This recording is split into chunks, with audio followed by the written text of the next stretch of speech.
मंत्रालय के committee room में मेरे साथ उपस्थित श्रीमान मानिक शाह जी, मुख्यमंत्री त्रिपुरा, श्री विप्लव देव जी, पूर्व मुख्यमंत्री त्रिपुरा, त्रिपुरा मोर्चा के स्थापक अध्यक्ष प्रद्युत जी, विपक्ष के नेता अनिमेश जी, त्रिपुरा से आए हुए मंत्रीगण और संगठन के सभी पदाधिकारीगण, विधायक, चेयरमैन TTADC और गृह मंत्रालय के सभी ऑफिसर्स। आज त्रिपुरा के इतिहास के लिए एक ऐतिहासिक दिन है। आज इस समझौते से हमने इतिहास का सम्मान किया है, गलतियों को सुधारा है और आज की वास्तविकता को भी स्वीकार कर तीनों चीजों का सामंजस्य कर हमने भविष्य की ओर देखने का काम किया है। इतिहास जो है उसको कोई बदल नहीं सकता, मगर उसमें जो गलतियां हुई है इसको सीख कर आज की वास्तविकताओं को नजर में रखकर हम आगे जरूर बढ़ सकते हैं।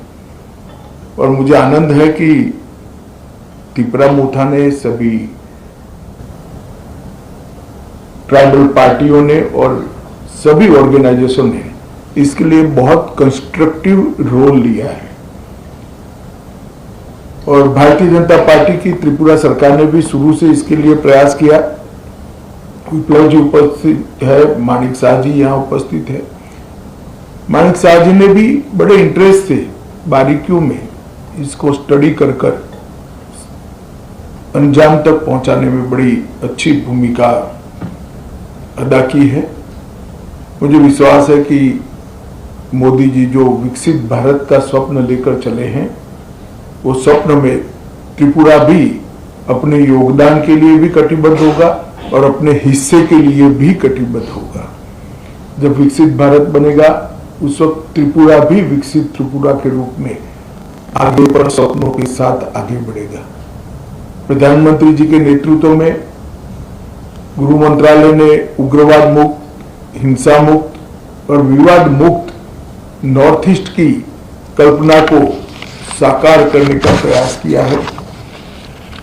हमने ढेर सारे संगठनों से बात की, सरेंडर्स भी बहुत हुए। करीब करीब 10,000 लोग हथियार छोड़कर मेन स्ट्रीम में आए हैं और इसी के कारण आज नॉर्थ ईस्ट में विकास का एक माहौल बना है। ब्रू रियांग का समझौता हो या सीमाओं का समझौता हो, शुरुआत उसकी त्रिपुरा से ही हुई थी और ये टर्म में अब क्योंकि हम चुनाव में जा रहे, अंतिम समझौता भी त्रिपुरा का हो रहा है।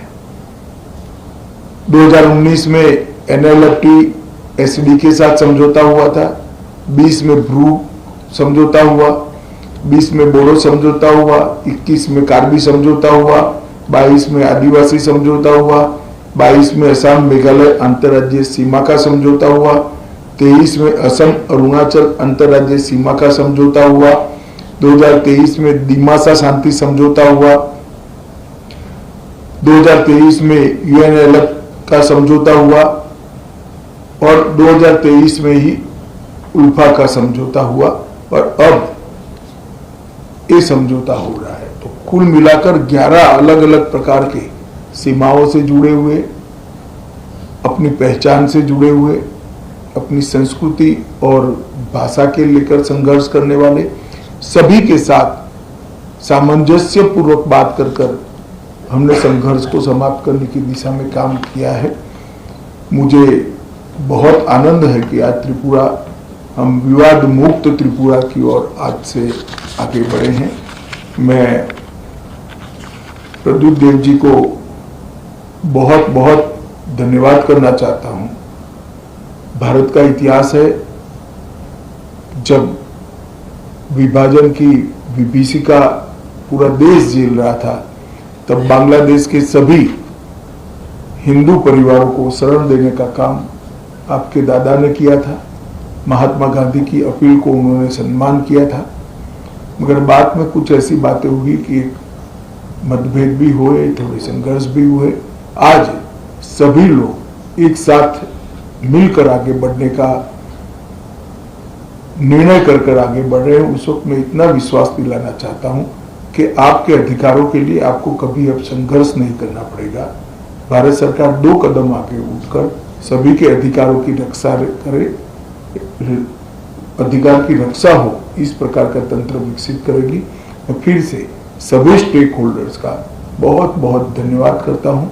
मैं एक बात जरूर कहना चाहूंगा, हमारे संदीप पात्रा जी ने भी बहुत बारीकी से, और पॉलिटिकल कारणों से मैं बड़ा व्यस्त चल रहा था, फिर भी मेरा समय खींचकर छीनकर इसको अंजाम तक पहुंचा है, तो पात्रा साहब का भी मैं धन्यवाद करता हूं। और आईबी की ओर से हमारे जो नेगोशिएटर हैं और जिन्होंने समझौते को मूर्त रूप दिया है, ये सभी को धन्यवाद कर मेरी बात की समाप्ति करता हूं।